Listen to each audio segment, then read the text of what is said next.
Hi, good evening, everyone, and welcome to AIWF Ringside Wrestling. I'm sorry, I didn't give you guys a countdown.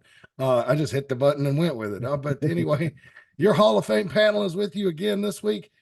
Joining me always is Brian and Reagan Danzig. Stephen Hayes is also here. Rick Diesel is not with us because he's with the food truck up in Wilkesboro for race weekend. The All-Star race getting underway. In just a little while, they're going to run the open, probably taking a green flag right about now.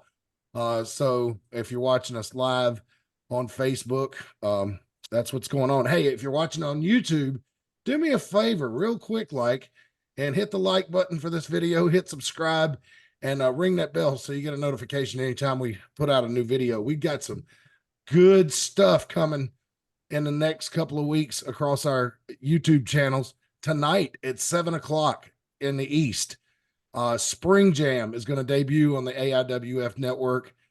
Tomorrow morning on the AIWF Ringside Wrestling channel, we're going to have the World Tag Team title matchup from the anniversary show that's going to air. And Brian, you'll remember that. Reagan too, from the anniversary show. That was a spectacular match with a wild ending.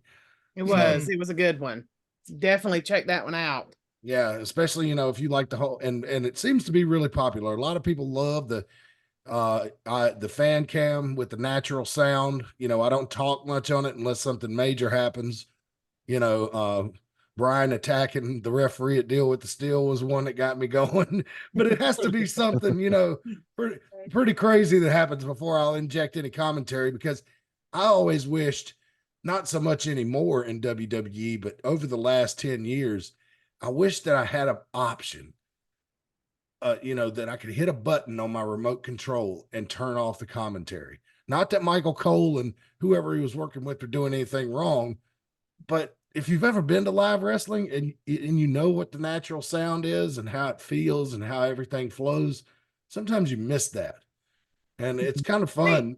I think it depends on, like, I don't like shows that are fully quiet, but I do what you see, what you're saying, like just the way it sounds when you're there. It's quite the thing to be a part of. And also when people do get to see that match, I would like to see them comment on the ending and the I don't want to give too much away, but the referee's decision at the end to see whether or not they agreed with his call or not. Yeah. I personally did not agree with his call, but again, I'm one of those people. The ref has the final say, and what he says goes.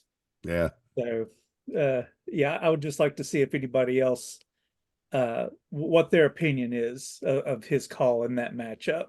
And of course, I've been known over the years to go up to a couple of referees after the match, especially tag team matches, and be like, "Why did you make that 3 count? That guy wasn't legal." "Oh, yes, he was." "No, he wasn't. I can show you on the video. There was not a tag." What in the world? Well, what's funny is that just happened at a WrestleMania also. Not WrestleMania, I'm sorry. Help me. The last pay-per-view. Backlash. Yeah.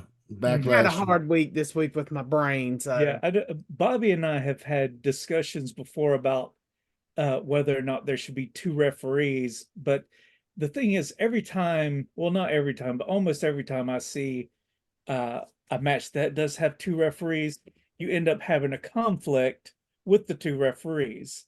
That's why I am of the opinion that even though one referee isn't going to see everything, you have one person who has one final say. So that's why I like the format of one referee. I think having 2 just muddles things up. It does. We had at the anniversary show, I don't think y'all were coming at the time, but this has been several years ago, right after we went back to the park from the Armory. We had a battle royal, and there were 4 referees out there, one on each side of the ring. And they somehow missed that Rob McBride tossing a guy over the top rope. 4 referees. And the guy came back in the ring and ended up throwing Rob over the top rope, and they declared him the winner. So, yeah, Brian, you're 100% right. More referees does not always fix the problem. I posted it on YouTube and I was like, thoughts on what happened at the end of this match. And people were just putting comments. This was on an old YouTube channel I had that nobody watched. And a couple of people chimed in like, how did they come to that decision? I mean, nobody could figure out what happened. And I finally wrote in the comments, all 4 referees missed that guy going over the top rope. And people were writing back to me. This is just close friends, like it was just a small YouTube channel. And they were saying, how did they miss that? How did they miss that? There was one on each side. I don't know. They missed it. So to me, Rob McBride is still owed a victory in a legacy battle royal from several years ago because he got hosed on that deal. That's for sure. I don't know how anybody misses Boogie doing anything. I know. I have no idea. Yeah. You can't miss. Rob McBride's not one of those kind of guys you can miss. No. I ran across a clip of him on social media, one of his appearances on the tow truck show from way back. Those people are Lizard Lick. Oh, thank you. They were big around the wrestling business there for a while. People were having them like at every show. Yeah. Is it the one where he chops the window?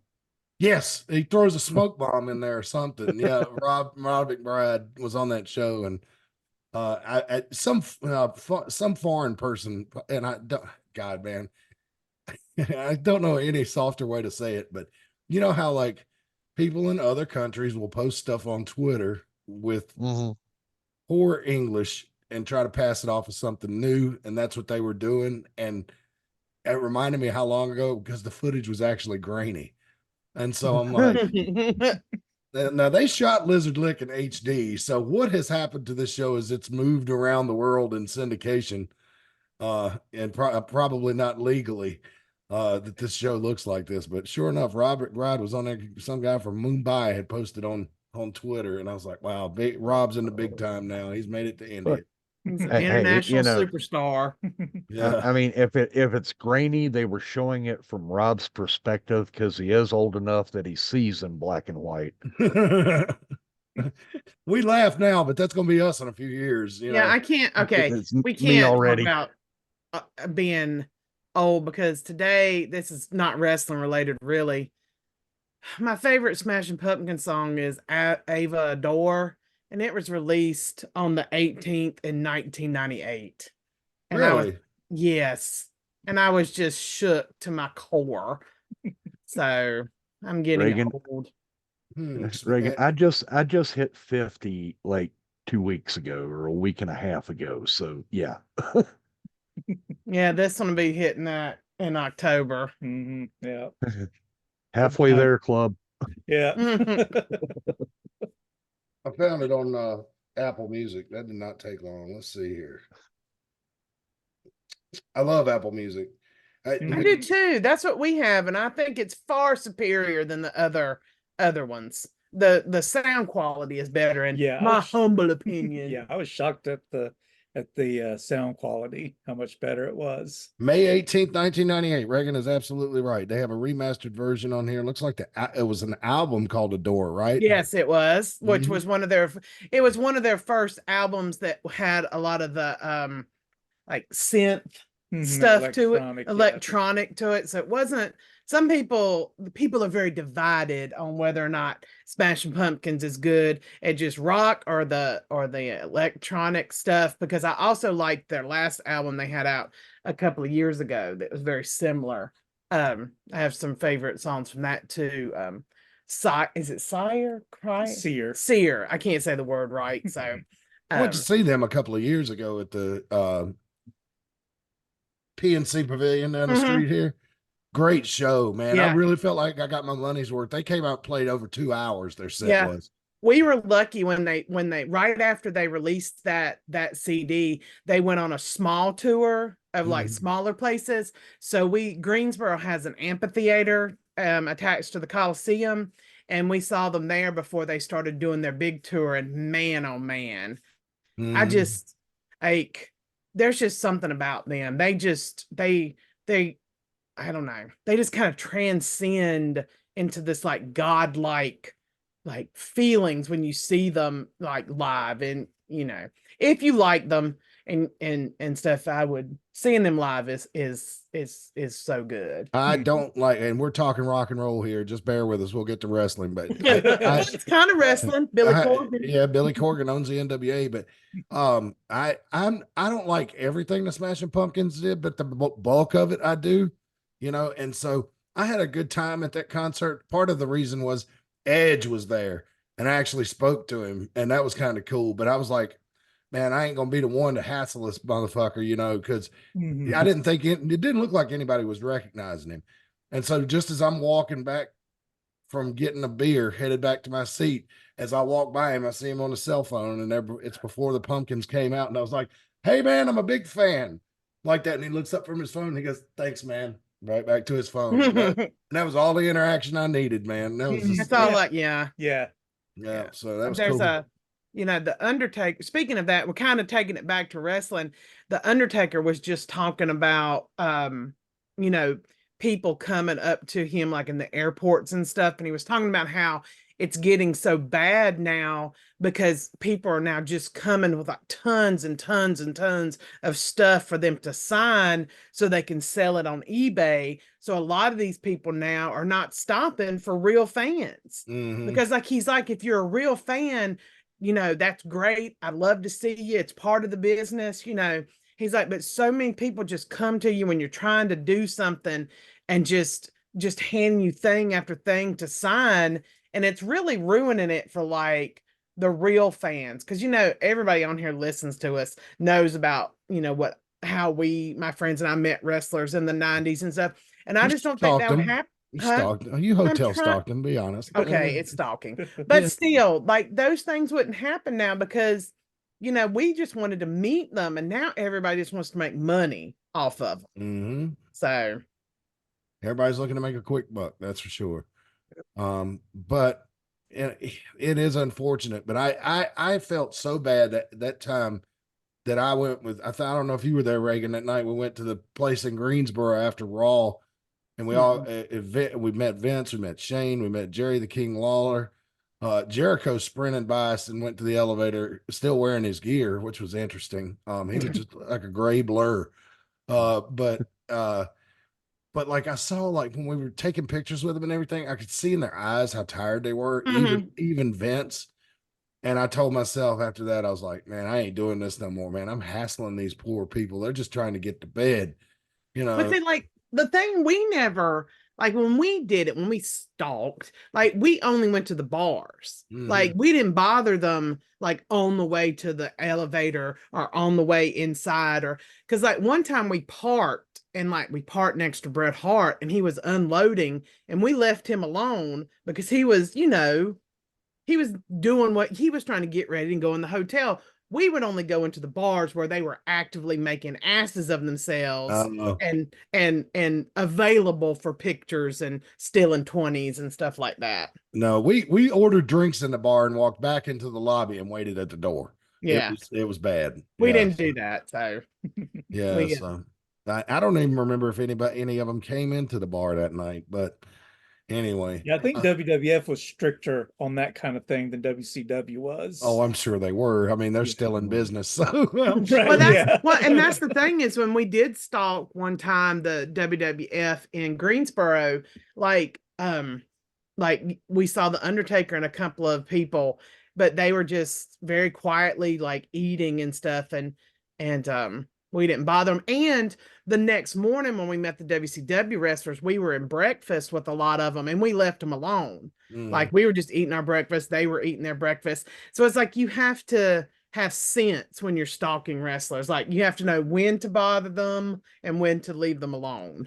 And truth be told, if you're all sitting in there having hotel breakfast, let's be honest. How many hotels have you ever been to that actually had a good breakfast, especially post-pandemic?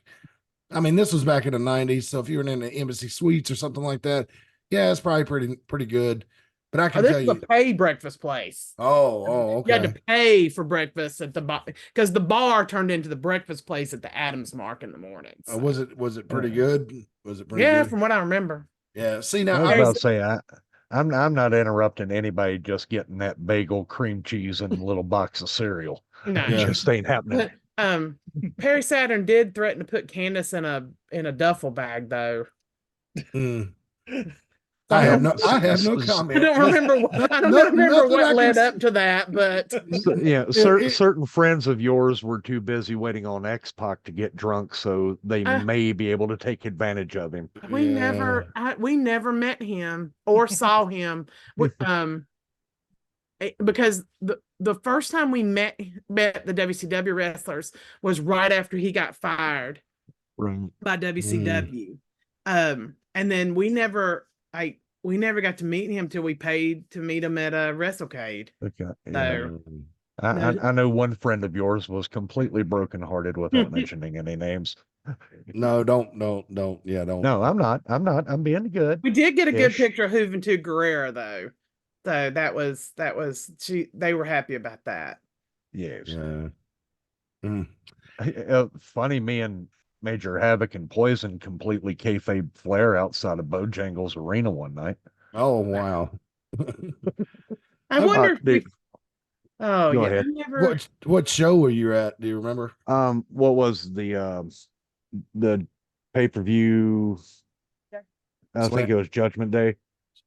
Okay. It was WWF. Yeah. Okay. Yeah. We had a show in Elkin the night before.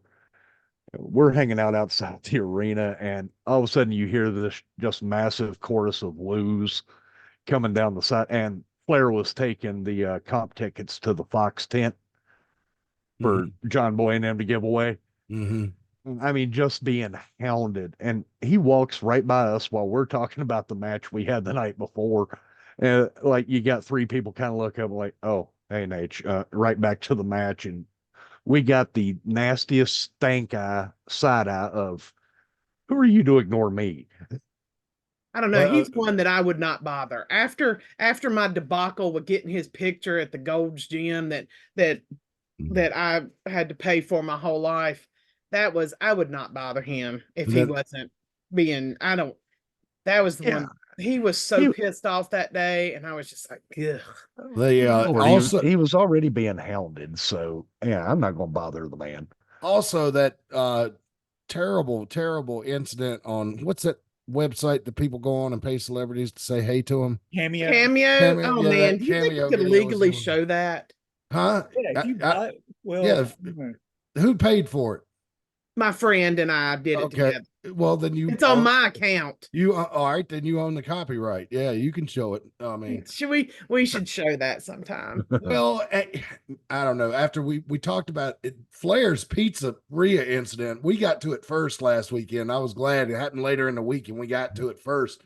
But every wrestling podcast has been talking about it. Oh yeah, we missed that last week. Man, he brought that upon himself. He brought that upon himself. If he had just let that go, nobody would have known anything about it other than the people that work there. Yeah, but you got to understand, a bar, if you're all sloshy and drunk and everything, and they keep serving you, they can get in trouble with that and lose their liquor license. They got to cut you off. You know, if you're passed out at a bar, they're obliged to throw you out. You know, I mean, you can't just pass out, fall off a bar stool. You know, the Channel 12 sport or Channel 12 anchor who wrecked and killed people here in downtown Winston, like the bar that he got overserved in got held accountable also. So. Yeah, I remember that. That guy's out of prison now, isn't he? Is he? Probably. Yeah, it's been a long time. That happened. It has been a long time. 20 years ago. Yeah, it's been a while. He drove down the sidewalk though. He did. He did. Yeah. Drove right. It was bad. And it was. Yeah, I don't remember. I don't think the place is in business anymore that overserved him, but I know that I don't think they were like counted like legally, but civilly, I think. And I think they probably lost their license too. Oh yeah, I'm sure the ABC did not like that one bit. So it violates about every rule they've got. So anyways, but the funniest one was Cornette and Brian Last. I know you guys don't listen to Cornette's podcast. But Stephen Hayes, did you hear that conversation? You couldn't really understand what they were saying because they were laughing so hard. It was incredible. They played 5 or 6 seconds of that, and Brian would Oh, stop it and be like, "What the fuck?" And they would talk like, yeah, I started listening to it and kind of got sidetracked with Cornette's Louisiana run January. "Oh, I hadn't heard that one yet." Yeah, I yeah, love it. they broke it down the whole month of where they were and blah blah blah. So I got a little sidetracked. That Mid-South touring down there seems like hell. I mean, Yes. just I can't imagine. Even now, I went to Louisiana in 1999, and some of the stuff that he says about Louisiana in 84 was Mhm. still the same in 99, except they do have interstates that go Yeah. east to west. I don't know if there's one that goes north to south still, though. I don't think there's one north south. You do have I-10 coming across through. So yeah. Yeah. It's one of my favorite drives I've ever had in my entire life. And when I went out to Phoenix, I-10 runs through Phoenix too. And so when we got on the highway, I didn't know that. And when we got on the highway, I was like, I'm back on I-10. And they're like, and my brother-in-law was like, "What's so special about I-10?" I said, the I-10 drive from west to east, from Lake Charles to New Orleans, across southern Louisiana is one of the most beautiful drives you can do, especially when you cross over that big long bayou where you're on that bridge for like 30 Mhm. miles. Oh God. Love it. Just don't get pulled over in Louisiana. Oh Just don't. no. Yes, You ma'am. might not come back. I feel the same about Mississippi and Alabama. Yes, sir. No, sir. Yes, ma'am. No, ma'am. And you better Mhm. spread it on thick. Be extra nice. Yeah. Oh Lord. Yeah. And be careful about looking people in the eye, too. Uh, The Deep South, so much fun because you don't really know if you're going to come back. If you've never been, kids, you ought to give it a try. The food's great down there. To me, it's worth the risk. If you're polite, Great. My grandfather was from Alabama, yeah. I and mean, his brother lived in Alabama. Very interesting place, yes. yeah. great food minus that whole white barbecue sauce thing that I just won't get into. Oh no, they don't. Well, you know what? I thought that mustard-based barbecue sauce sounded nasty that they do in South Carolina and Georgia. But if you have it and it's done right, it's delicious. I've Yes. never had bad barbecue, except we went to a barbecue restaurant in Canada when I was in high school, and that was the worst barbecue I've ever had. Yeah. Just too far away from the source. Yeah. Yeah.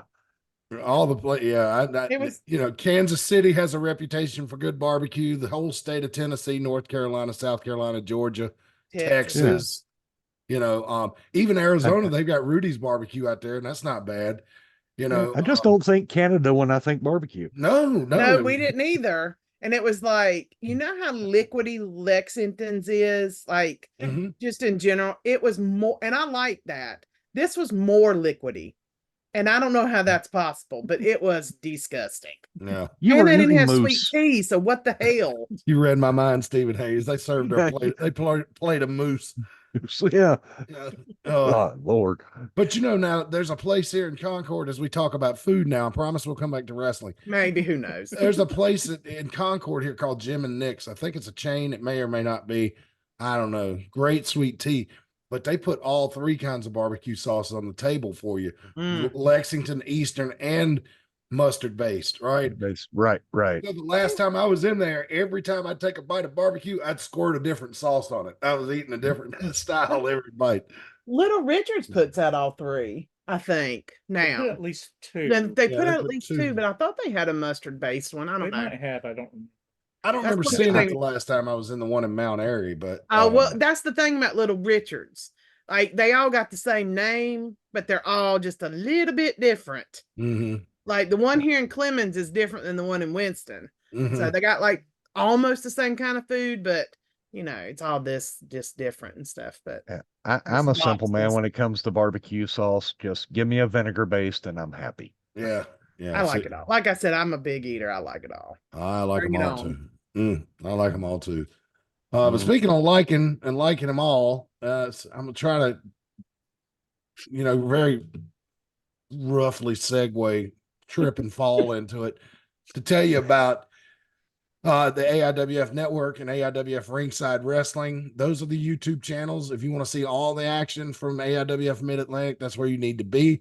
AIWF Network is actually starting to show affiliate programs. So you can start seeing wrestling from different parts of the country if you're so inclined. We'd love to have you drop by, subscribe, give the videos a like, and ring the bell to be notified when we post new videos. It's a big help to the channel. AIWF Ringside Wrestling is approaching 1,200 subscribers. We are so close. Let me give it a live check right here. Just a moment. Just bear with me here. One moment. And you know, we gain some, we lose some, and gain some and lose some. It goes up and down. And of course, it doesn't want to load. But I mean, that's Spectrum, I pay you enough for this damn internet that I'll be able to use like 5 devices at once. Come on. No, it's terrible. Ours is the same thing. When our children are doing something heavy on the internet while we're doing this, it's like it's AOL all over again. Yeah. Boy, that brings back some bad memories of damn crayon. I never understood how a grown person could use that stuff. But anyway, here we go. So those are our social media platforms. We've got some other ones, but these are the main ones. If you want to see exciting wrestling action, check us out. And of course, you can always reach out to us in the email at AIWF20@hotmail.com if you got any questions, concerns, or general thoughts. Probably the last people in the 24th century that still has a Hotmail account. I know. I can't, but it's grandfathered in. It's been there since the 90s. So, all right, next big event comes up. It's Extreme Content. I'm sure Brian Danzig, an event very, very near and dear to your heart, as you were involved in the main event in the very first one back in '98. Yes, it is. Yeah, I'm really looking forward to this one. The matches that have already been announced are already piquing my interest. So yeah, really looking forward to it. Well, you'll have to bring us up to speed because I'm only aware of one, and that's this. Maybe we're speaking. Oh yeah, sorry. That's the ones that I've heard of that haven't been announced. Oh, okay. We're trying to. This is hard when Rick Diesel isn't here. We don't know. It's not a prediction. What we can tell, what we can't tell. Yeah. So generally, but I will tell you, the wrestling fans, this: the matches that they are hearing, but we have not made absolutely official yet, will 99% happen. We just got to get the I's dotted and the T's crossed. Right. And yeah, we don't want to make announcements before we've made. I mean, and you can never make absolute sure, of course, but you know, we want to make sure everybody has agreed to all the terms and that they can make it and all those things before we start making announcements. And just, you know, the booking committee works really hard on creating something that is exciting and that people want to see. So, and this one's exciting. Savage Kincaid has not lost since he's come to Mid Atlantic, and he's challenging for the Mid Atlantic heavyweight title. And I thought to myself when I first saw this, it's odd that he hadn't challenged for any other title, but he's too big to go for the cruiserweight title. And so I'm just like, well, you know, well, yeah, I don't disagree with letting him have a shot at Justin Flash, because a lot of people think that they can come in and handle Justin Flash, and they don't. But Justin Flash is coming off a loss to Mickey Fulp, and I've heard wrestlers say it's hard to become the champion, but it's even harder to stay the champion. And I think Savage Kincaid is going to give Justin Flash all he can handle and more. Your thoughts? Well, this is Savage Kincaid is really one of those guys that can you really prepare yourself to wrestle him? I mean, is that something you can sit down and study tapes and work on, because he's so unpredictable? I mean, he's a huge guy. He's I mean, Savage is in his name, you know, so like, I don't know if you can sit down and just prepare yourself for him. Well, and I think one of the reasons that Savage Kincaid is getting this shot is not only that he's been undefeated, but who he has beaten and how dominant. I mean, he in his debut match, he defeated former world champion Kevin Phoenix, and I mean, and Kevin Phoenix got hardly any offense in that matchup. So I think that in and of itself would probably give him a title shot. And if he were somebody who were more focused on titles, he probably would have gotten a shot earlier. I'm wondering, is there somebody in the back that has a thing against Justin Flash for making this matchup? But I mean, it's definitely going to, I mean, talk about out of the frying pan into the fire for Flash. I mean, you think he finally overcame Corey Edsel. Now he's going up against an even bigger opponent. So again, if anybody can do it, it's him, but it's definitely going to be a challenge for him. Stephen Hayes, would you agree that Justin Flash has had a reputation of being a giant killer over the years? He beat me. I will give credit where credit is due. Flash is the athlete. He can get it done when he needs to get it done. But I also say when you said it's harder to keep a title, if the boy would just finally embrace some ambiguous morals and understand the quote of champion's advantage. Yeah. I don't care how big they are. You can hold on to that belt for as long as you want to hold on to that belt. Mm-hmm. Well, Yeah, that's the thing is they have to beat you. You don't have to beat them. Exactly. Yeah. And we say a lot of times that Justin Flash, is such a good guy, but Buddy Flowers might have a different take on that. I've seen Justin Flash do some things recently that he's still a great guy, but he's starting to do that a little bit more of putting himself out there to keep that belt. Yeah, well, ambiguous morals. Yeah, he's been around the game now for what, 20 years more. Yeah. So yeah, come on, he's 20 years older than he used to be. If you're going to take some shortcuts, you'll probably do it, as you get older.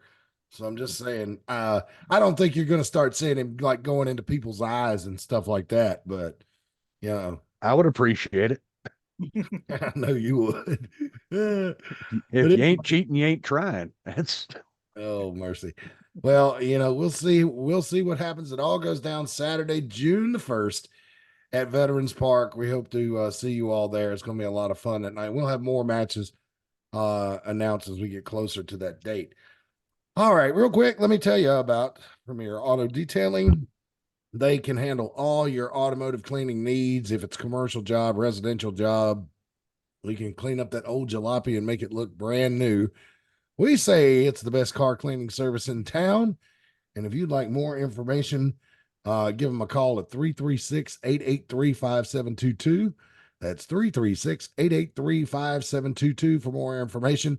Remember, they do commercial jobs. So if you got a used car lot and you don't want to hire a new man or a new girl to wash cars and just have somebody come in and do it for you, they can help you. Give them a call, 336-883-5722. I'm going to clear my throat there. Tees Creations, custom apparel. I just need to record these and play them, but I don't know. It's something fun about doing an old school live commercial read, Yeah. I coughed right in the microphone that time. That's why you see I'm not in radio. Professional. Not in radio in LA for a reason. teescreations22.com. They got hats. Well, not really hats. T-shirts, sweatshirts, hoodies, tumblers, all kinds of different accessories. teescreations22.com. Tees Creations by Allied Apparel on Facebook and TikTok at Tees Creations. They're also on Spotify. Important to note, if you wrestle in the Mid Atlantic area and you'd like to get some merch printed up, T-shirts, that type of thing. Matt, are we supposed to be able to see the slideshow? I would hope so. Why? It's not on. It's not? Nope. No, we're just seeing us. I wonder if I hit some. Because I I flopped down very unceremoniously because I thought the thing would be on. Well, I pulled the slideshow up and I was looking at it, not sharing it. Y'all were able to see the poster for the Nope. Oh Nope. man, I'm off my game, boy. Well, we didn't even say anything. So Can you see it now? yes. There you go. All right. So there's all the places you can find T's Creations. And I'm gonna give the ads away free this week for that little snafu. But if you want to join this debacle and get your small business on, it's real cheap, $10 a month. We do 4 reads for you. So if we take a week off, it ain't gonna cost you anything. We're putting a headlock on high advertising prices, only $10 a month or $6 if you want to just do a week. You know, something that's been bothering me this week, and I wanted you guys' professional opinion on it. We talked last week about how Mickey Fulp stock is going up. I definitely see him in the future probably getting a crack at the AIWF Mid Atlantic Championship. He's just on a hot streak right now. But so if I'm buying Mickey Fulp stock, I'm selling Ty Tyson stock right now, fans, and I'll tell you why. I found out by just, doing some casual talking or whatever, that German guy that Ty Tyson wrestled, and you're going to see this in the upcoming weeks on our YouTube channel. That German guy had not, he came to this country from Germany, but he actually went to wrestling school in this country, right? So it's not like he was wrestling in Germany before he came here and all that kind of stuff. I found out that he was not long out of the wrestling school. And my opinion, just my opinion, and I have never competed in the wrestling ring before, so for you to say, Matt, you don't know what the hell you're talking about would be a fair assessment. But I have watched a lot of wrestling over the years, and for me, with somebody with the experience level of Ty Tyson, taking that long to put that guy away is troublesome. I wonder if Ty Tyson is nursing an injury that we don't know about that he's trying to cover up, or what's going on, or somebody's in his head, because he's a former AIWF World Champion, Mid Atlantic Champion, Tag Team Champion. I mean, I don't know, something's off. You know what I mean? Like when it seems like something's off. So I'll go around the room, whoever wants to start, and you can elaborate your thoughts on that. Okay, yeah, it did take him a while to put that guy away. However, what I was seeing was Ty Tyson toying with this guy. Okay. I think he could have put him away in about 5 minutes, but I think he was I think he could sense this guy's inexperience and started just kind of stringing him along, punishing him. And now it did almost cost him the match, because this guy, whoever he is, has a mean iron claw hold. So he got Ty Tyson locked in that iron claw and almost beat him. And I think it was one of those things where it's just one of those cases where the experienced guy's toying around with his opponent thinking, oh, I've got this kid can't beat me. And then he caught him off guard. He caught him sleeping a little too much. And then after that, I think Ty kind of woke up and was like, whoa, wait a minute. This kid almost beat me. I got to start. I need to go ahead and put him away. Now, I'm going to disagree with Brian. Okay. I'm going to say, I think Seth Clayton Burns Enterprises has really been laying to Ty Tyson. We saw, not to give anything away from the last show, but, we saw Seth Clayton Burns, talking to Ty Tyson and trying to entice Ty Tyson. And he's been, they've been out to get him for weeks and weeks now. And I'm wondering if like Matt says, if something is going on in his mind because of that. I think it might be a combination. I think maybe the fact that the kid caught him and almost beat him might be that. But again, I saw the toying with him and the not putting him away when he could have, why didn't he finish him? Like, well, he didn't want to finish him. But yeah, I think it could be a combination of the two, because I'm sure that Ty Tyson in the back of his head is concerned about this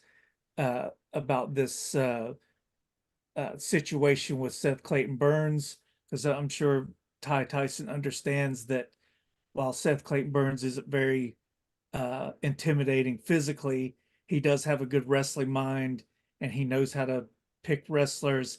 And and with the Baron that he had brought in, he wasn't, I could tell that he wasn't very impressed with him, and was just kind of, I think it was one of those things where he was bugging him so much to join Seth Clayton Enterprises that he was like, fine, I'll give you a shot. If you can beat Ty Tyson, you're in.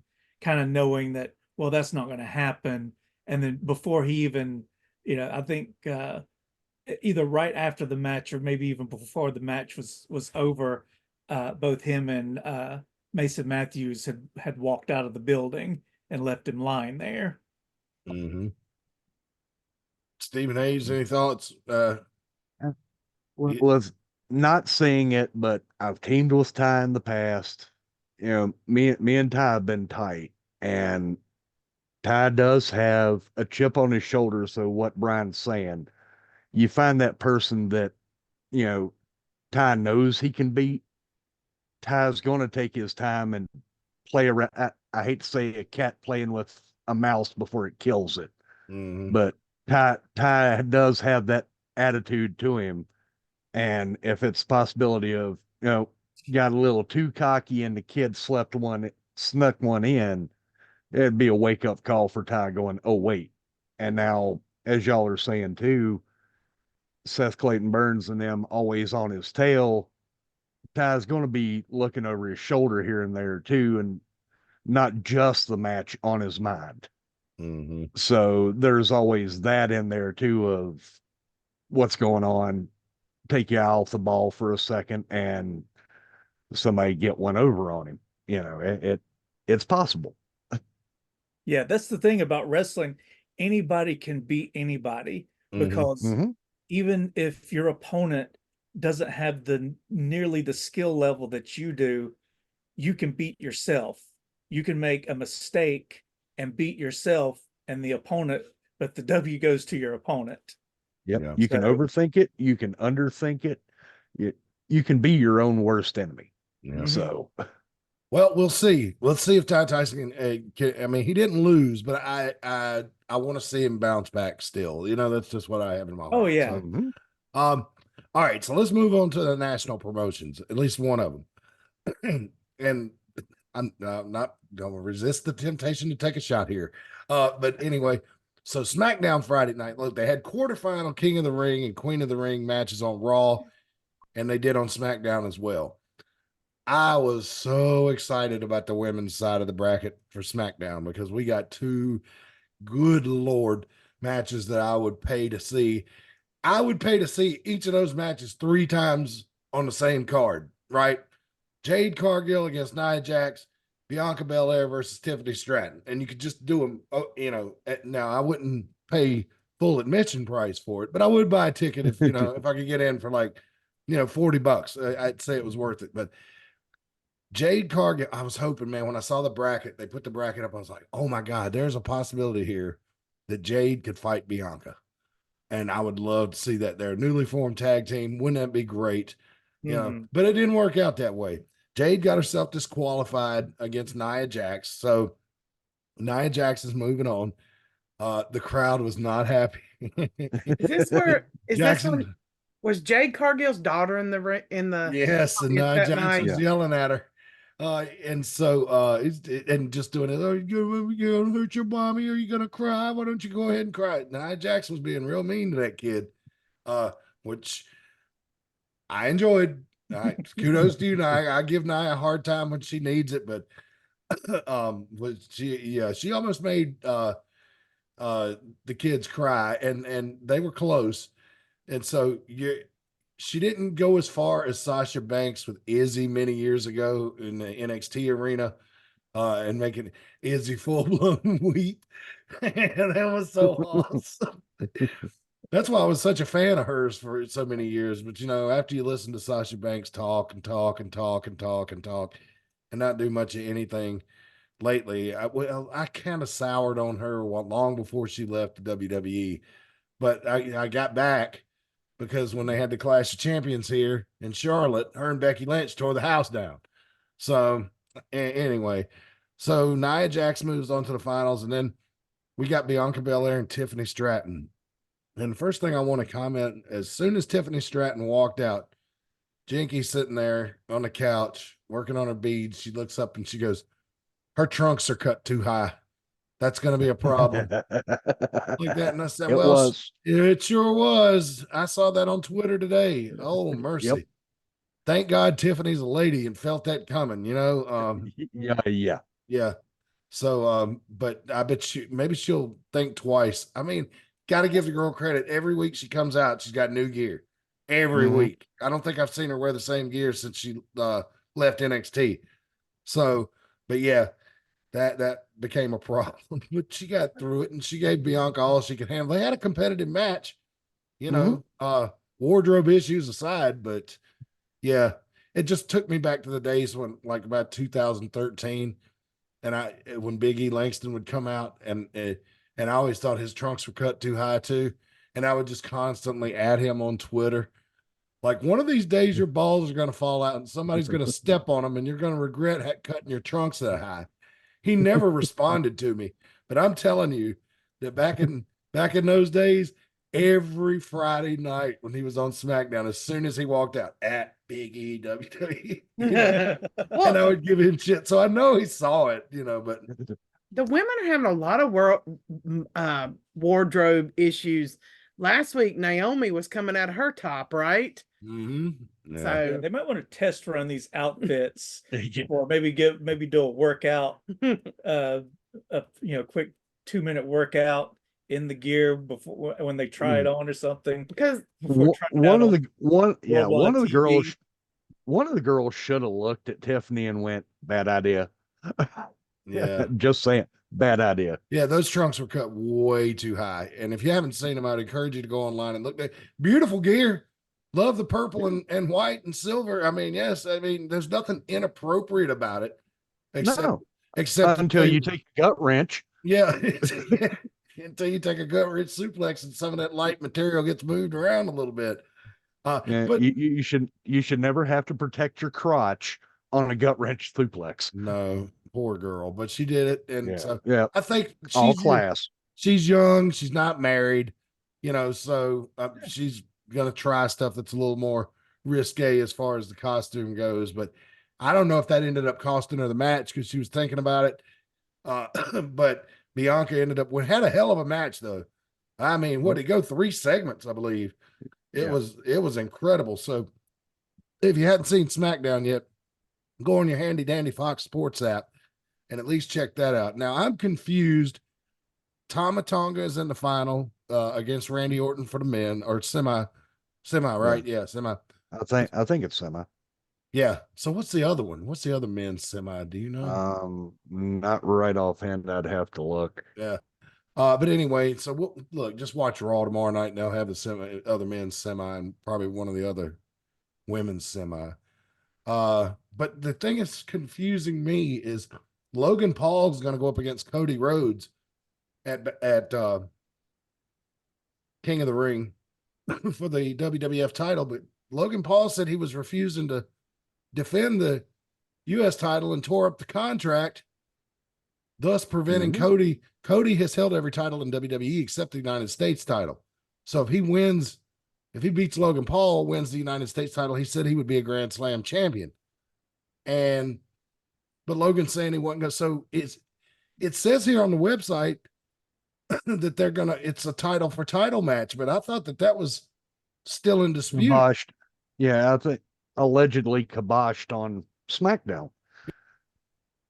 So I want to see what happens with that. Well, I guess we'll have to wait for more news either tomorrow or throughout the week on what's going to happen there. Should be I'll have to find it first. I'll have to find it. It was somewhere on Twitter, and I somebody. can't find it. Okay, I was like, Yeah. oh yeah, you're talking about my. I didn't think you'd get the message just now, but yeah, Yeah. if you can find it, I'm having trouble because Yeah. there's some other stuff going on right now that is overshadowing that. So. Oh yeah, the Holy Ram thing. Yeah, that's all on my social media right Yeah. now. Nothing bad, folks. Don't worry, nothing bad. And as far as our interests are concerned, it's actually probably good for the U.S.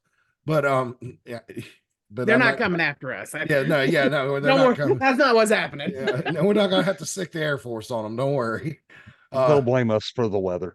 Yeah, they'll blame us for this happening, though. I'm sure. But anyway, so I'm interested to watch Cody and him because I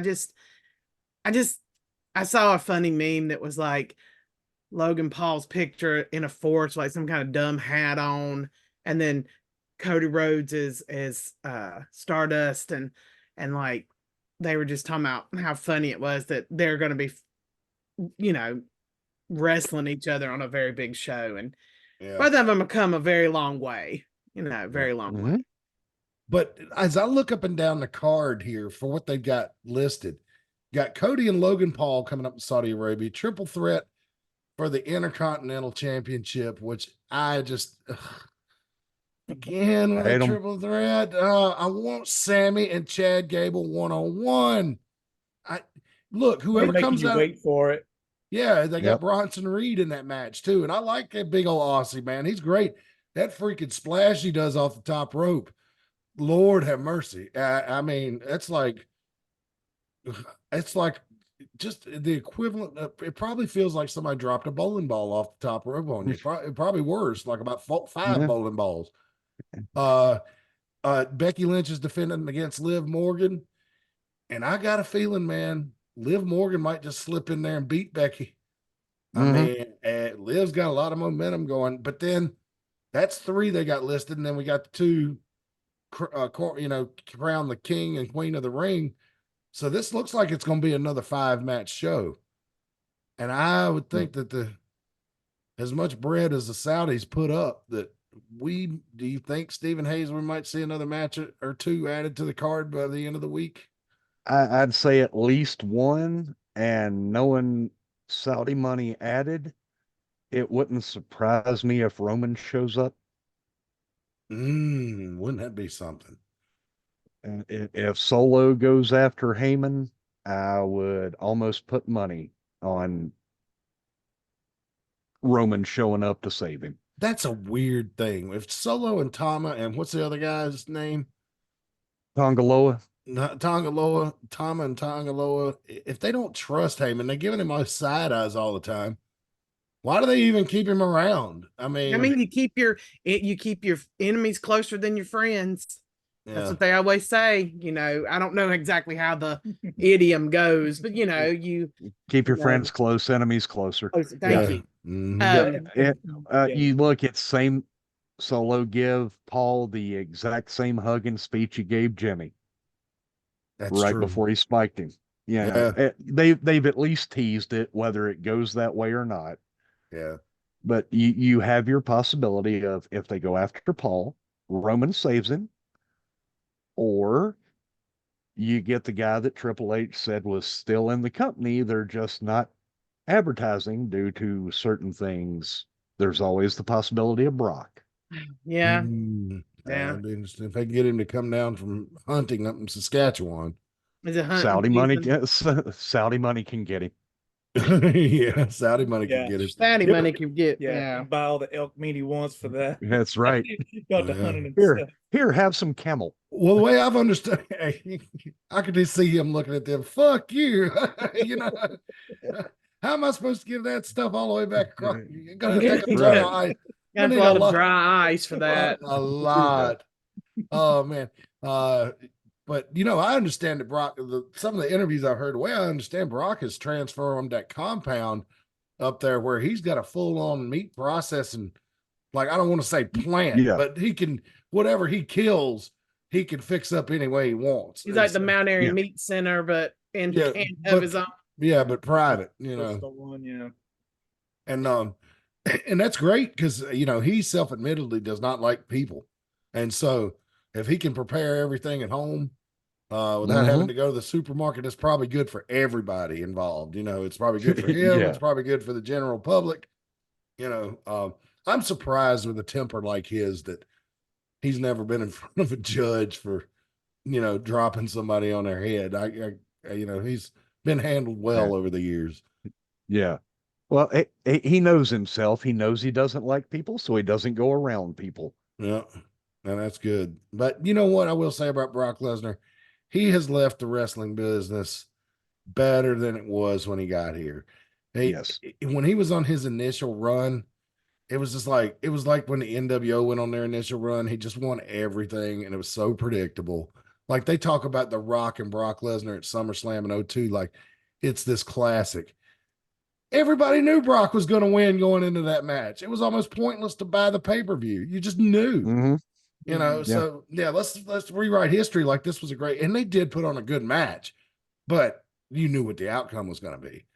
And so I don't remember that first run that fondly, but starting 2010 to now, or even what was the one he had with John Cena where he messed up Cena's face at the beginning of the match? Where he put all those marks on. Was that 2010 or 09 sometime? Somewhere in there. And then you get the Brock and Eddie match. I mean, that's when it was here is best for business Brock, Yeah, Brock Eddie Guerrero on that first run was good. That was really good. And nobody thought Eddie Guerrero was going to win that match. Nope. And it took a hell of a lot of help from Bill Goldberg to make it happen, but it happened. There you go. You making me want to go. I'll probably go watch that pay-per-view. No, I got to watch NASCAR tonight. Thank you, DVR. But that'll be my next pay-per-view I think I'll watch from the old days is No Way Out 20, what year was that? 02, 03, 03 maybe? 3, somewhere in there, I do believe, yeah. Maybe 04. Maybe, I don't know. Put that in your Google machines, kid. Let's see here. Let me put it in here. Anybody want to check the chat, see if anybody's got any smart aleck comments? No. I know our advertiser without an address was in there. He was, but I haven't seen him speak again. Speak up, AC, if you're in there with some information about your business. Need your address, telephone number, website, that kind of stuff. Social security number, bank account. Back in 2004 at the No Way Out pay-per-view. And that was actually held in Pat Patterson's old stomping ground, the Cow Palace in San Francisco. Last major wrestling show I know that's been in that building. I think AEW ran it once, but you said major show. There it is. I didn't do it, not this week. Oh, me. Did you, off topic of WWE, but did you hear that Warner Brothers has lost their basketball stuff? Yeah. Warner Brothers has lost their NBA stuff as of right now. I don't know where it's going, but I was reading that people are wondering what that's going to do to their channel. Is it either going to ruin AEW even more, or are they going to put all their meat and potatoes now in AEW? Well, TNT has the NBA. AEW's on TBS. I mean, I know it's all the same. Am I wrong? Have they been having NBA games on TBS? I don't know. It was just talking in general that Warner Brothers had lost their NBA shows. That hurts my heart, and I'll tell you why.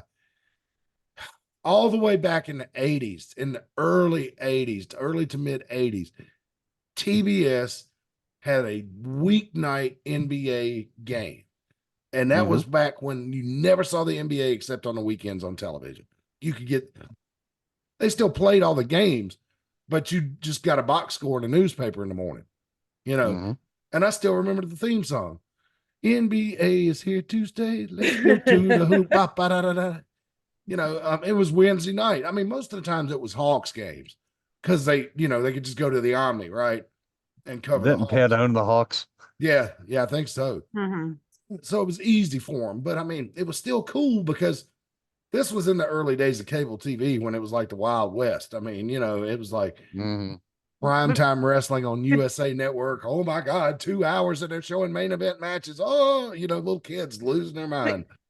But yeah, historically they have been where you go to watch NBA. I know it, and it hurts. I don't watch NBA, but I know that. I know that from watching these, but because 905, that whole thing, and being pushed off because there was basketball games and stuff, But it is. I mean, I don't know if it's like a done deal. It was just an AEW type story about it. Like, I guess it was more like, are they gonna now, that's what they're gonna put in that, like, in its place, and put a lot of emphasis and effort into making AEW, a flagship, like a big flagship thing. It was just speculation about that, because if they do, they need to tell Tony Khan he needs to work on some storylines. NBA, right? Okay, here we go. 5/16, 3 days ago. This is it's CNBC, so a good source for financial news. Okay, this is a real, legitimate network news site. Warner Brothers Discovery and the NBA continue to have discussions about reaching a new broadcast deal. Warner Brothers Discovery has matching rights if the NBA signs a deal with NBC Universal for a package of games. If Warner Brothers Discovery matches NBC Universal's bid, it's unclear if the league has a full discretion to walk away from the matched offer, sources told CNBC.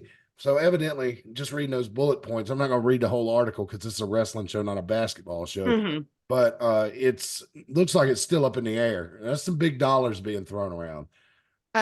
For tradition's sake, I hope it doesn't leave Turner because it's been there so long, but old time NBA fans will be like, yeah, but don't you remember the NBA on NBC on Saturdays back in the 80s and 90s? So, I get for nostalgia purposes either way, but would the NBA go on big NBC, or would they regulate it to USA? My gut tells me USA, because that's what they do with most of the NASCAR races. Next year, NASCAR is trying some crazy shit. They're going to be on Fox at the beginning of the year. Then they're going to be on Prime. Then they're going to be on TNT, then NBC. So they're busting up that thing 4 ways next year. So as these television contracts run out, it looks like nothing is safe. Anything can change. I mean, right now. I don't know. Talking about Wild West earlier, but yeah, it's turned into Wild West again with contracts there. I just, Mad, I just sent you a message with Secondhand Heroes is in for Facebook page. All right, we'd like to welcome Secondhand Heroes in Evington, Virginia. Is that outside Lynchburg? Yes, it is. All right, so Secondhand Heroes, Evington, Virginia, and we're going to have more about them. They've got a Facebook page. Still need an address and phone number. If we could get that would be awesome. I'd love to give that out, as well as we talk about TV deals. But the AEW TV deal is coming up, and there's a lot of speculation that although Turner does want to renew, there's not going to be a big up in the price tag because of the dwindling ratings, which are hovering around 700,000 now. I hadn't heard the latest, because I get those numbers off Cornette's podcast, and Brian Last gets them off of WrestleNomics, and I don't know if you have to pay for WrestleNomics or not. And I ain't gonna do that. So I think the last one I saw was like 669,000, somewhere in that ballpark. Yet again, another picture of like the hard cam side with nobody sitting, but like I used to be like, okay, that's the hard cam side, but no other wrestling organization blocks out every seat on the hard cam side, right? No, not anymore. I mean, I don't even remember that when I went to WCW shows in the 90s that they would block out the entire side for the hard cam. I remember like, like kind of like this around the section, the half section. Yeah. Well, I remember like the first time I really saw that, I went to SmackDown in Roanoke in 2010 or 20. I was still at StarTech, so it had to have been 2010. and they had, you know how the Roanoke Civic Center is, there's no upper level, right? It's just, I mean, there's an upper set of stands, but they're just stairs that go up to them, right? It's not, you don't have to get on an escalator or elevator. But everything across from the hard cam was full all the way around the corner until you got to that last corner section. And then they had everything draped off on the hard camera side. And I remember seeing that. It was the first time I saw it like that. And then for a lot of years after that for WWE until Vince left, it was kind of like that on TV tapings. You know, they'd only show that one side of the ring, across from the hard cam. Yeah, you can always tell if WWE's got it roped off because they'll just show the ring will be in the bottom left of the screen and then it'll be crowd on one side. But if they shoot the ring in the middle, then it's full. That's how you. Fall Brawl 94, the War Games, you only had like a quarter of the section that was cordoned off for hard cam. And other than that, it was pretty wide open, seating wise. It just, you can't use that excuse anymore. Like, that used to be the excuse, but like, it's just because it was a picture of Adam Copeland and House of Black. And, it's just, I've been trying to watch. This week was a little wild with children. We had a bunch of stuff going on the past 2 weeks with school stuff for children and me and this, that, and the other. Like, again, I just, what were we watching when I was like, Tony Schiavone has to be thinking this is the same damn thing he went through. Oh, we were watching that 99 pay-per-view that I sent you about I couldn't. Was it? It was the Junkyard Invitational. Oh yeah. Oh God. But see, Brian. See, that's why I'm not going to watch it. Y'all heard all like groaning audience members. You heard that? That's why I'm not going to, because I will not subject myself to something that's that bad on purpose. What did I say though, Matt, to you? I said it was so bad I couldn't even watch it. Wow. That pay-per-view. That says a lot because that does say a lot because I will watch YouTube nonsense of shitty wrestling just all the time. And I had to turn that pay-per-view off after I watched the Junkyard Invitational. Because the only reason I'd watched it in the beginning is I was reading some stuff about Sandman. And they were talking about, when he was there as Hack, this was one of the final straws of Hack and stuff. And I was like, well, I'm going to watch this. And Brian's like, I already showed it to you. I was like, well, I don't remember. And then I was like, oh my God. I don't know how somebody didn't die. How we talk about fuck. I'm sorry. We're trying not to say F around and find out. Yeah. Like, I can't believe that didn't happen in that match. Yeah. I stopped watching that one just because I felt bad for Finley before he got hurt. First of all, it's like, they put him in a trunk of a car. He got out of it. And it was obviously him getting out of the trunk and then they take a forklift, pick it up and put it in a car smusher. Like, and maybe there were some edits, but if they were like seamlessly done. Cause it looks like get out, pick up car, put in, smush. Finley does not get credit for everything he has done for this business. Bless his heart. So speaking of bad things, I don't know. I heard of this movie when they made the original new King Kong Skull Island movie, because there was a reference in that movie when a giant spider stepped through a person's mouth and impaled them. And that was actually a callback from the director to a movie called, speaking of bad things, called Cannibal Holocaust. I have never seen that. Well, let me tell you, anytime I start down a rabbit hole of movies, when we got our new iPhones, we got access to Apple TV. Was one of the perks. One of the awesome things about Apple TV is it detects all your streaming subscriptions, right? And so if you search a movie in there, you don't have to go around to every different streaming service anymore. Apple will tell you it's on A, B, or C, or no, you're gonna have to buy this. Nobody you subscribe to has got it on right now. It is on Peacock, buried way down deep in the dungeon, but it's there. I've seen stills of it and it looks like too much. It looks terrible. It starts off slow, but if you stay with it, you will see.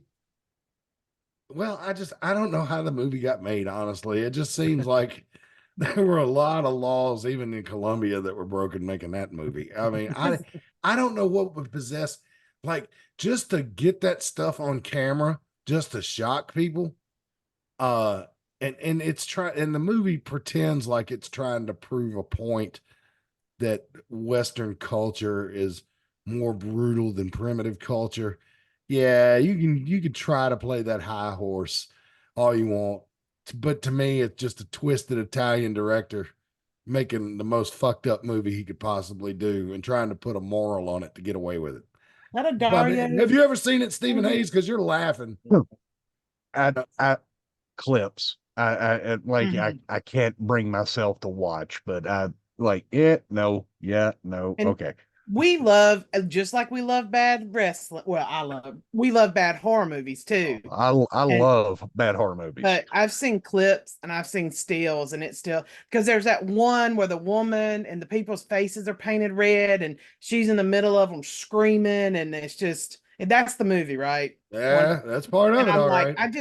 that's too much. I can't, like, there's another horror movie that was too much. It was I Spit on Your Grave. Oh yeah, I remember that one. The original one, Yeah, that movie was too much also for me. So yeah. That I had been told by my friends what a good movie that was.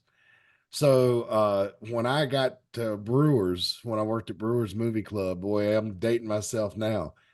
We had a copy of it, and so I took it home and watched it, and I was just like, God, man, you know, the bathtub scene, that was, remember? well, yeah, but after what had happened to the girl, I Yeah, was that's glad to true. see her get her revenge. Yeah, But like but that one's a pretty brutal scene too. to me, there was nothing she could have done other than, draw and quarter those bastards that would have made her even with me for what they did to her. Because yeah, would they rape her like 15 times? it was terrible. Let me tell you how I saw it. My mother sent we lived in the middle of nowhere, so we rented our movies from the local little store in Lawsonville. And so they had their one little corner, with the movies. And she sent my 16-year-old brother out to get us a movie, and he brought that movie home, and my mother put that in, and it was the most, I don't even know why we watched it all. And I was Hey, we young. paid for it. If he was 16 or 17, Yeah, I'll get my $2.50 worth out of this. if he was 16 or 17, I was 10. Yeah. And in fact, that might explain why I'm so warped. But yeah, that movie, even that one's, because the new one is bad, but it's not like that one is just. I'm glad I didn't see that movie until I was 20 years old. I really am, because that could have. I mean, I think like Freddie and Jason and stuff kind of messed me up a little bit when I was like 10 or 11 years old. You go to sleep over at a friend's house who has HBO, stay up late, watch horror movies. Mom and dad are not gonna find out. Yeah. And so it's the Venn diagram of how screwed up are you by how many times did you watch Faces of Death? I've never seen that. Oh, and that's man. shocking.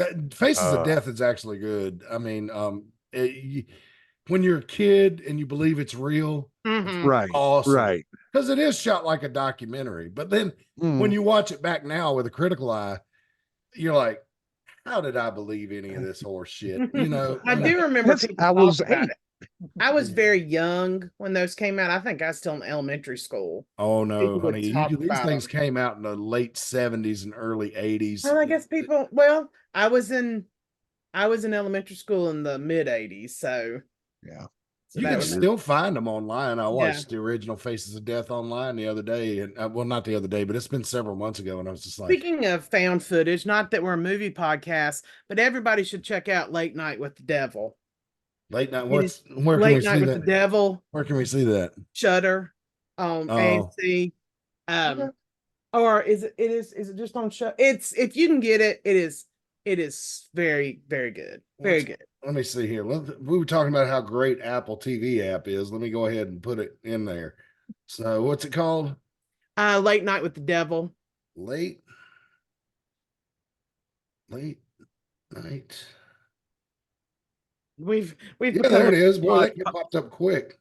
Yeah, it's fantastic. Wow, the guy's got his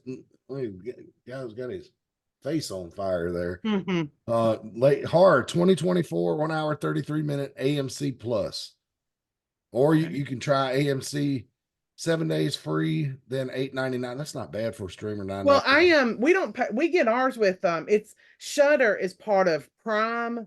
So we pay for the AMC Plus and it gives you Shudder, which is a fan. If you love good horror movies, bad horror movies, 70s, Italian, all those, get into Shudder and they will give you the fix you need for that kind of horror. This looks like a foreign movie, is it? It is not. Okay. Well, no, it is filmed in another, but it's not other country. It's set in the 70s. It's set in the 70s.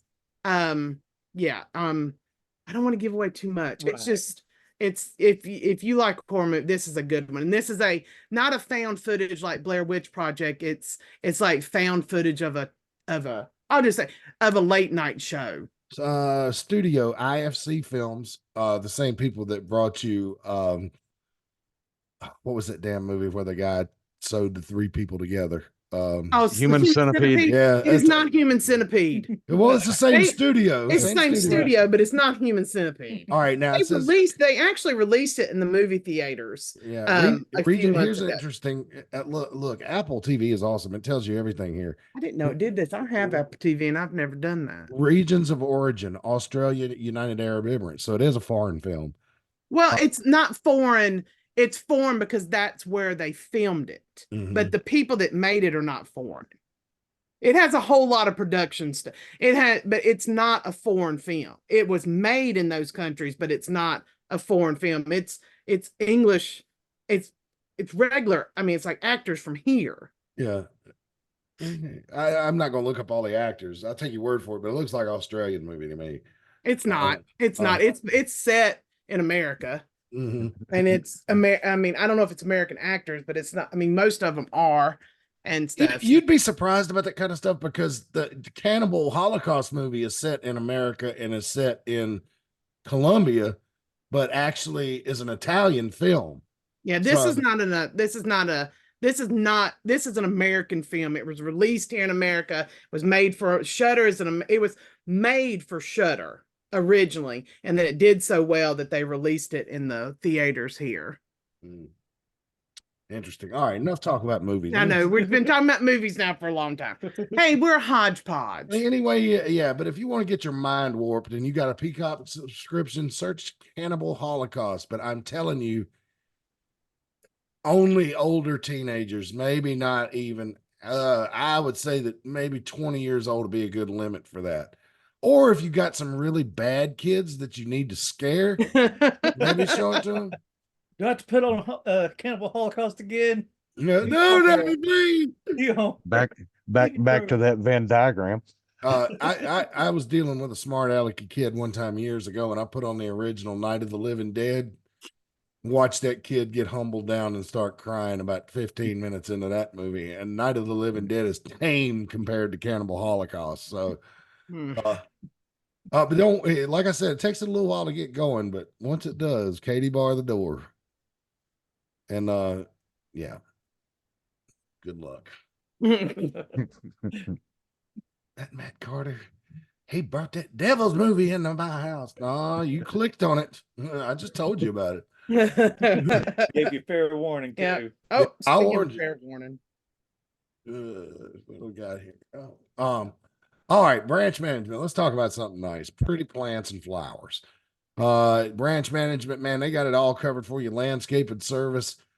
They got according to Rick Diesel, they're almost out of the potted plants, so you better get on it quick if you want some plants for your front porch.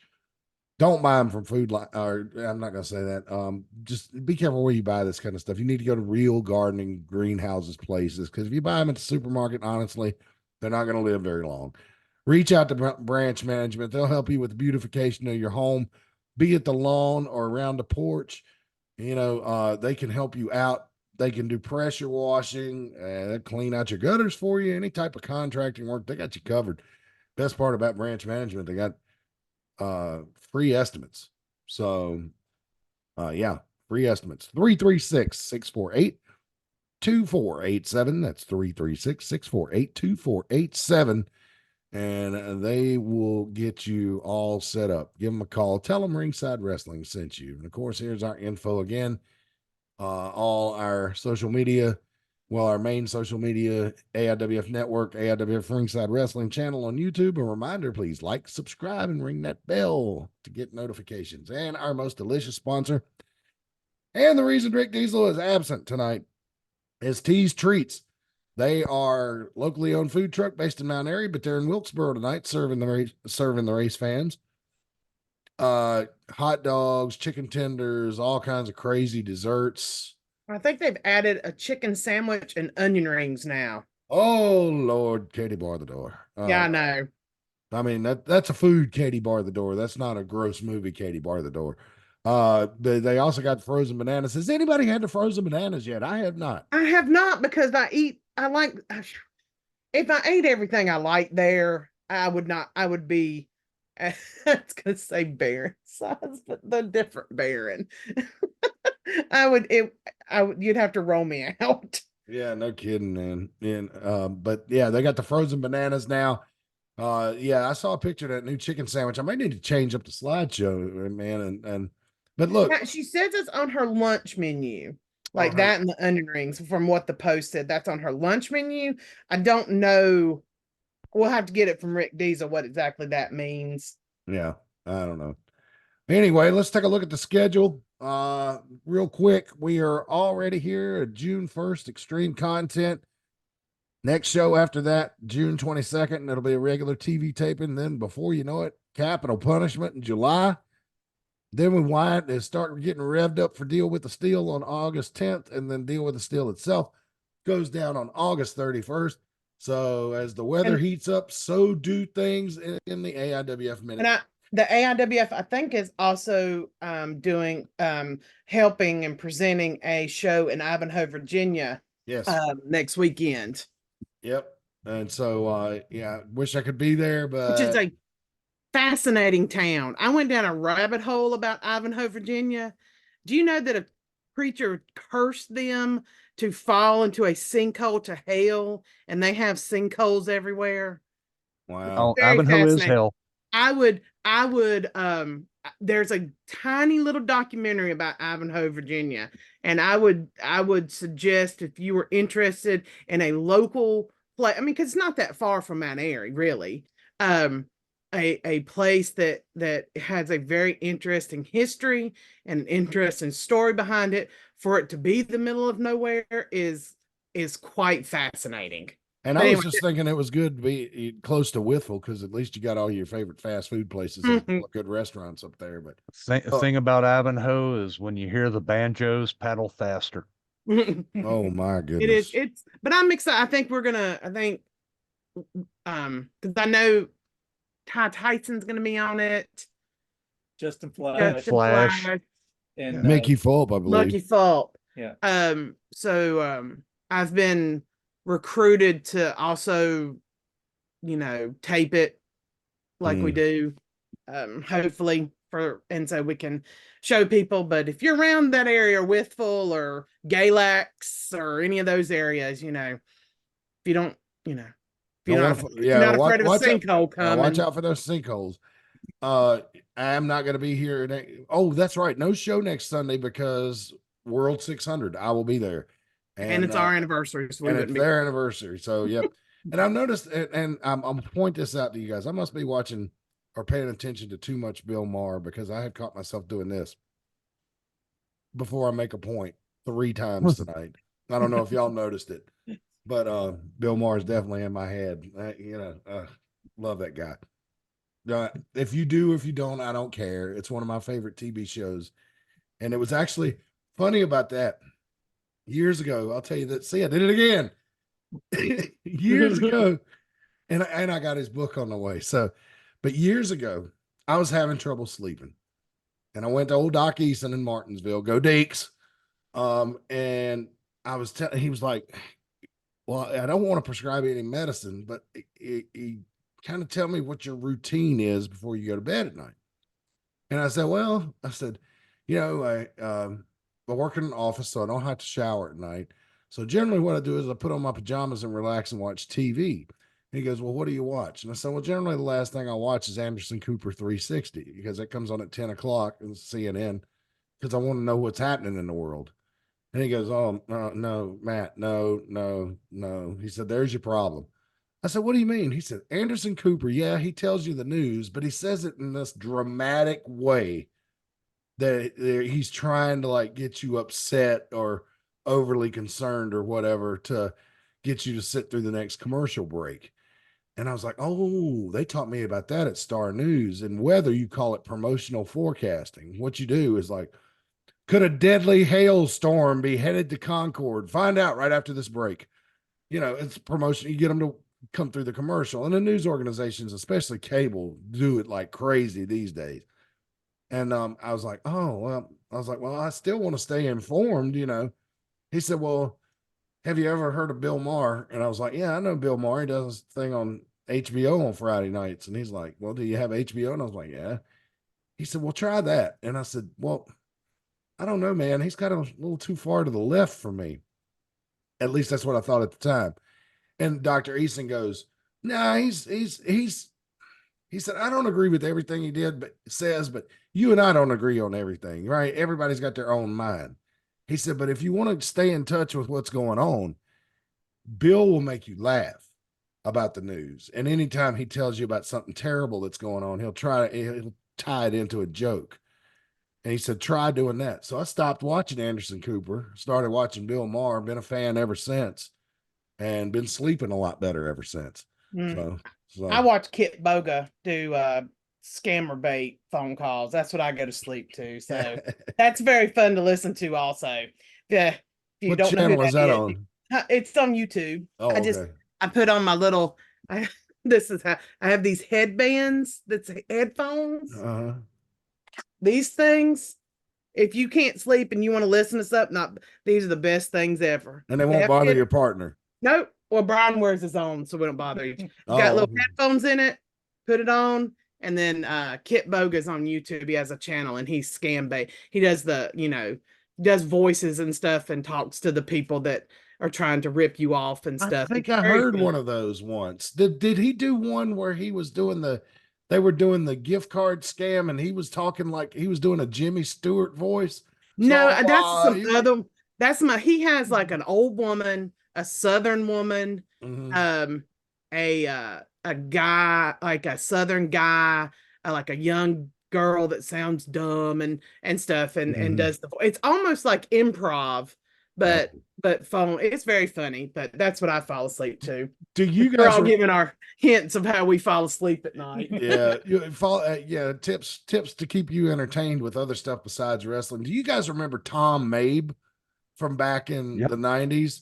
When the telemarketers would call him and he would screw with them. You know, I remember one time, my favorite one he ever did was the one where the carpet and drape cleaning service called him and he was like, oh, this has to be a miracle. Can you come over now? And they're like, well, yes, sir. Well, sir, yeah, we'll have to make an appointment. Well, we can help you out. What do you got? Oh, I need to clean. I need you over here now. Like there's so much blood and it's everywhere. But she wouldn't stop yelling at me, man. I didn't know what to do. And it just went too far. But you got to get out here. You got to get out here now. I don't remember. That sounds funny though. Yeah. Man, the operator started flipping out. I mean, it was great. Tom Mabe also a few years ago put up a video on YouTube where he attached a drone and rigged it up to make it look like a witch on a broom and was flying it over school playgrounds on Halloween. And the kids, and he had cameras in it, and it was so hilarious, man. That's just this guy. He's unhinged, and he did something else. Oh, he made one of his friends or friends or something was like a real bad drunk, and they were doing an intervention. So when he got drunk and passed out, they rigged up they had this whole set built up like a hospital room or whatever. And when the guy came to the next day, they had him convinced that he had been in a coma for 10 years. And and there was like a fake news report on TV. And like one of the stories was, Dale Earnhardt Jr. and his partner Jonathan Herring celebrate their 5th wedding anniversary today, and you can see his brain is just because he's hung over, right? Mhm. But they're trying to convince him it's like 10. He's been in a coma for 10 years. It is funny as all get out. I mean, That kind of reminds me of that old show that was on Sci-Fi, Scare Tactics. oh yeah, I Yes. remember that. God, we're showing our age now. That show was good too. Yeah, Like just kind of talking about people messing with each other and Yeah. stuff. That was prank shows were really big there for a while. So I don't ever watch Impractical Joe. I don't even know if that's what that show's about, but you know, well, back in the day, Scare Tactics and then Jackass and stuff like that. You know. Impractical Jokers just takes people and puts them in uncomfortable situations. They'll take turns, and like what the deal is, they'll send you into a hardware store, and like whatever they tell you in your ear, you have to do. Like you walk up to that guy and ask him, how long is his garden hose and stuff like, just weird stuff like that. This is bringing it back. It's never held my attention for more than 5 minutes. Bringing that back to wrestling, that awful pay-per-view that we were watching, the 99, it was the the Kurt Hennig and Barry Windham and West Texas Rednecks against the Master P group. And it was Conan, Rey Mysterio, Brad Armstrong, and some guy named Swole or something. But anyway, Conan gets on the mic and says, "We're going to make you toss our salad and eat I remember this one. Something." But yeah, and I was like, "Toss our salad and eat our beans or eat our," I don't know what it was, but I was just like, can you tell Vince Russo was there? Good Lord. And I was like, I don't know. And Brian didn't know the story that, that the Kurt Hennig group was supposed to be the heels, Master P, the babies, and the people that were watching wrestling at that time switched that around.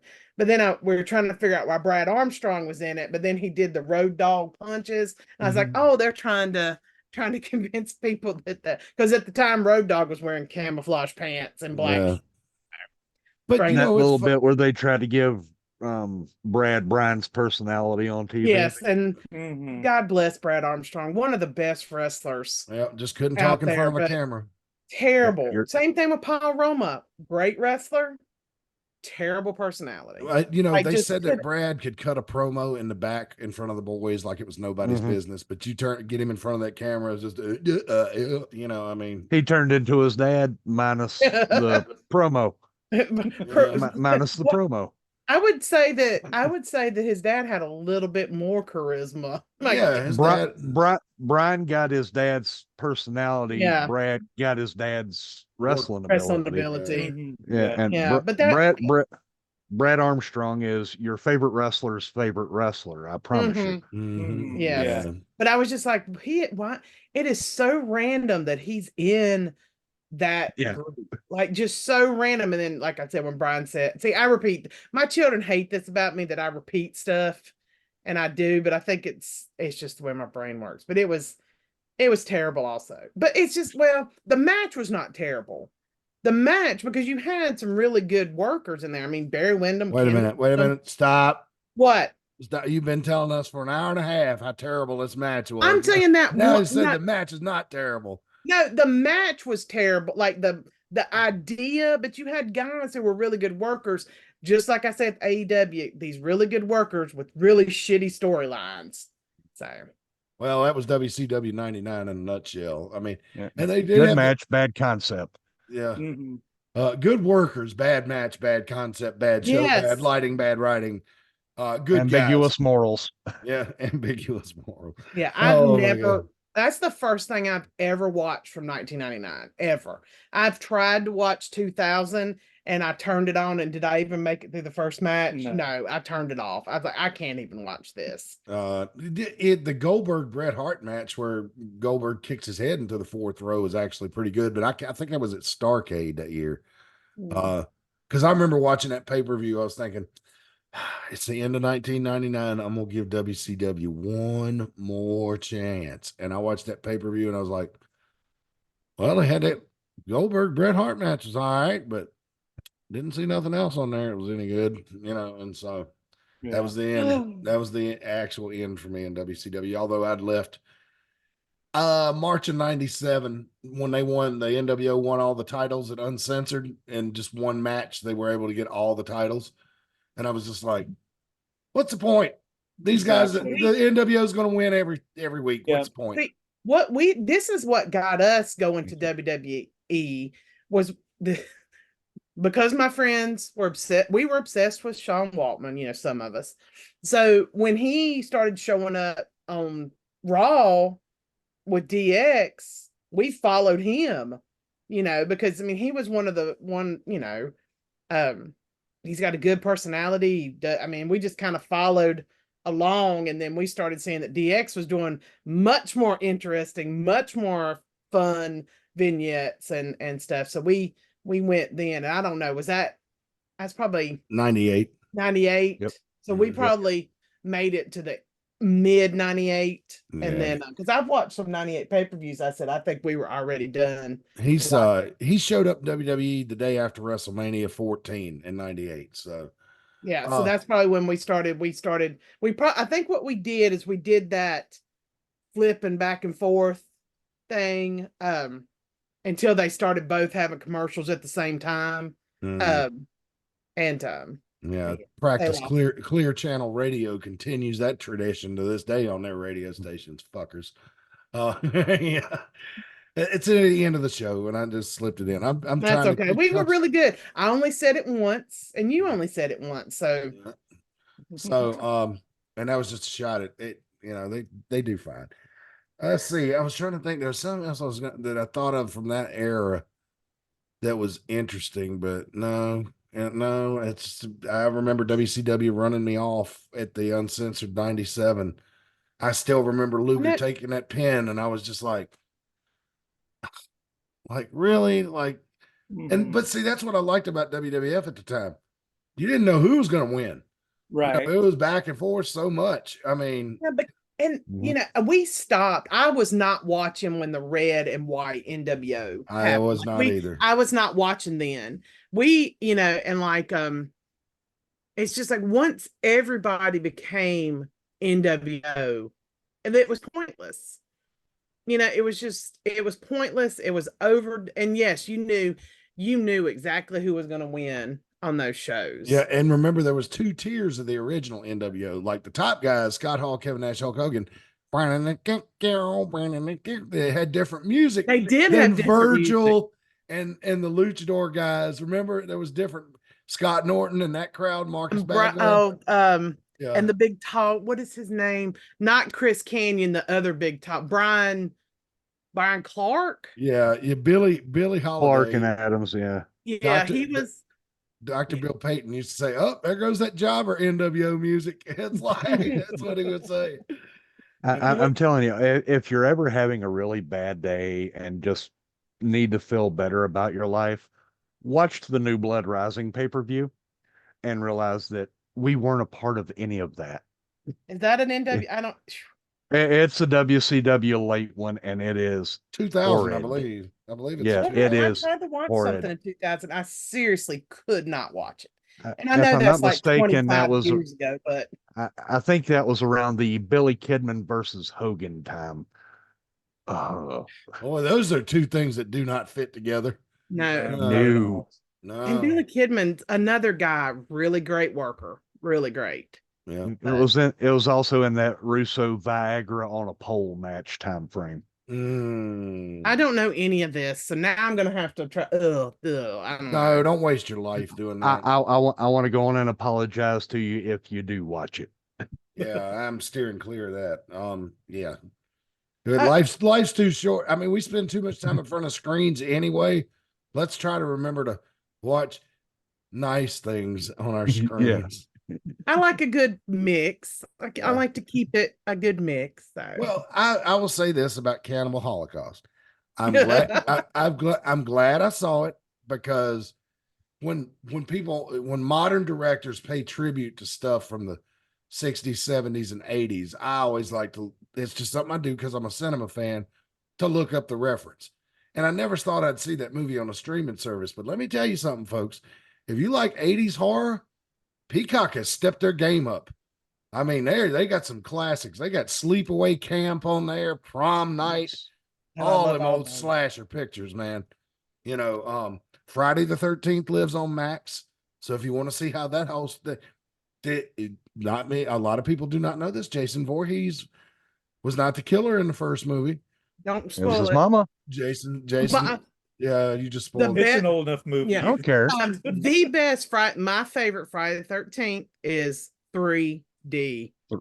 That's the one where you got the Yep. hockey mask, wasn't it? That's where you, Yep. Yes, it is. It's Yeah. exactly, yes, because he wore a bag over his head in the second. See, this is my thing. I love Friday the 13th. And just this past few months, we watched them all, and they get terrible, kind of like WCW wrestling. yeah, they go downhill. But it's worth the watch. So But in the early ones, the cool thing about it is you were especially the first one. that first one's The first one was so awesome because of the creative way that they killed off the teenagers. It was and it was some kind of weird special effect that you'd never seen before. Tom Savini did that movie, and his orders were from the people that produced it was like, I want to do something that's just as scary as Halloween, but let's do it bloody.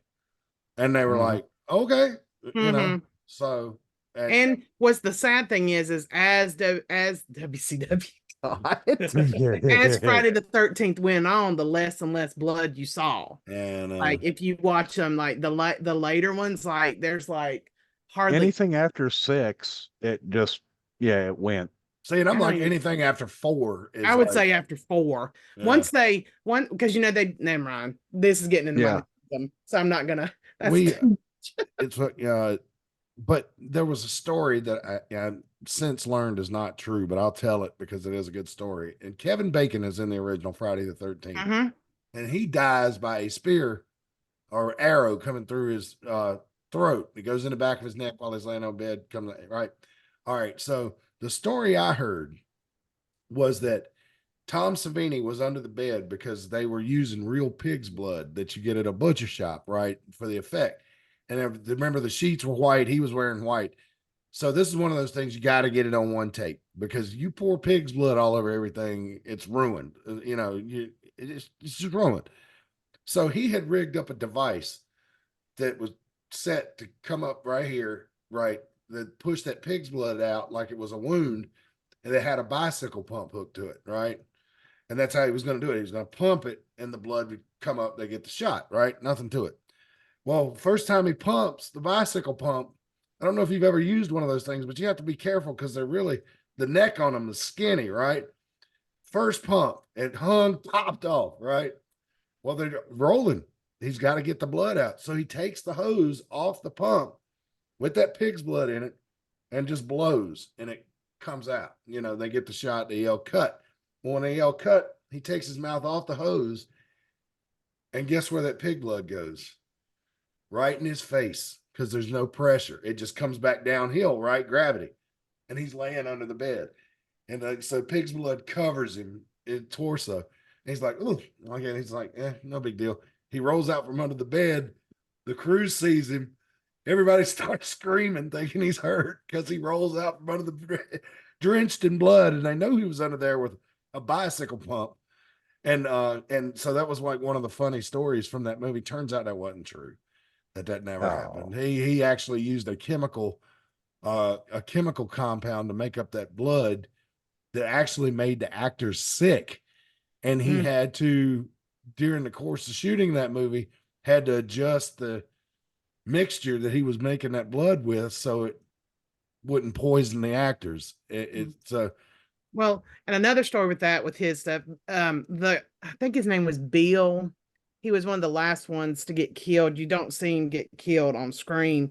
It's just when the girl opens the door, he's on the back of it with arrows and stuff. And the blood they used in that scene, because that guy's like Bing Crosby's grandson. Anyway, but it blinded him, and he was blind for a little while after the blood. I heard that got one. in his eye. Yeah, and so they had to quickly.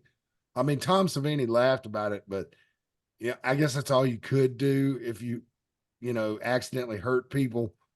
But they figured out safer ways to do blood in movies because of a lot of those accidents that A lot of my Yeah. favorite movies are done by Tom Savini. So, Oh God, yeah. I mean, if you need blood, he was the guy to call. I mean, that's what he it made, one well, wrestling, he made Bray Wyatt's mask, the most famous one. did he? Yep. Tom Savini? I thought that guy in Yep. Pittsburgh did it. That was what the Nope. documentary The said. Fiend one was by him. Really? Let me see. Let me see that's which one it is. Yeah, because Bray. That's not what the documentary said. If you hadn't seen that documentary, by the way, Peacock, the Bray Wyatt documentary. No, it's yeah, Tom Savini discusses how his working relationship with WWE. Yeah, there's an article about it was this one. Well, you can't see it. Mhm. It's the one with it's the Fiend. He's the one who did it. It's Jason Baker and Tom Savini. Yeah. So Oh, okay. it's because he has a school, I think, but yeah, Tom Savini is one of the ones who helped with that. So Yeah. just the rest, bringing it back to wrestling as always. Yeah, but anyway, yeah, but if you like good old bloody slasher movies, I would just tell you this, kids. If you want to see what a practical special effects genius Tom Savini was, just Google him. Oh. I mean, and he even appeared on camera in several movies. He was so well liked. Oh, he's in my favorite zombie movie is Dawn of the Dead, the original. And he did the special effects for that, and he's in it. So oh, really? He's in it? Yeah, he's one of the bikers. And then he's also in Dust Till Dawn, and I think he did the special effects for that also. So he did the special effects for Day of the Dead as well. The one where they're in the underground. Another one of my favorites. I like those two. We're getting off on a tangent. Never mind. Two very good zombie movies. Very good. Yes. Well, the original Night of the Living Dead is still the king of all of them. I don't care what anybody says. I don't like it. Well, I love zombie movies, but I think it's boring. Really? Okay. Yeah. There's people who love it, and there's the people who think it's boring. There's a lot of times no in between. So I saw that movie when I was 12 years old at the Patrick Henry Community Library and the college library in Martinsville. My mother was taking classes, and I would go up to the library and just pull something out of the video thing and watch it. And one of the kids up there working one night was like, "Hey, do you like horror movies?" And I was like, kind of. He was like, "Watch this one. It's an older one." As a 12-year-old, that would have been scary. Yeah. It was fucking terrifying. I had nightmares for weeks. And so I've always loved the movie since then. It was one of my real good first scares, and it didn't have much blood in it, which made it even better. Scary. It's like you remember the House on Haunted Hill? Like the modern version had Liam Neeson in it. But yeah, the one, the black and white version is way scarier because you can't see stuff. It's all up here. It's the Hitchcock factor of don't show it, imply it. Yeah, and it works. Is that the one with the skeleton in the vat of acid? Is that the way that one ends? Is that House on Haunted Hill, or is that the other one, Haunted of Hill House? Because there's two from that are both are Vincent Price, but I can't remember which is which. So. I can't remember, but House on Haunted Hill, the house in that movie is called Hill House. So I don't know if those two movies are related. Maybe they take place in the same house. I don't know. I've seen both though. I just can't remember. Wow, we have gone way off. Yeah, we're losing.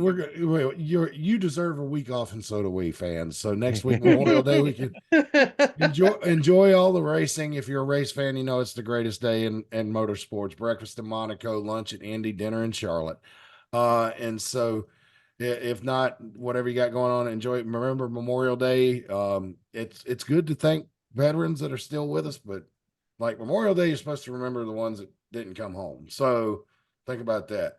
Not trying to, stir up, tell you what to do or anything, but you want to go lay some flowers at a veteran's grave or take a flag out there, that'd be a pretty solid thing to do. So, but anyway, that's about all we got. I don't want to end it on a bummer. Have everybody have a great rest of your weekend. Have a great Memorial Day weekend. We will see you back here in 2 weeks.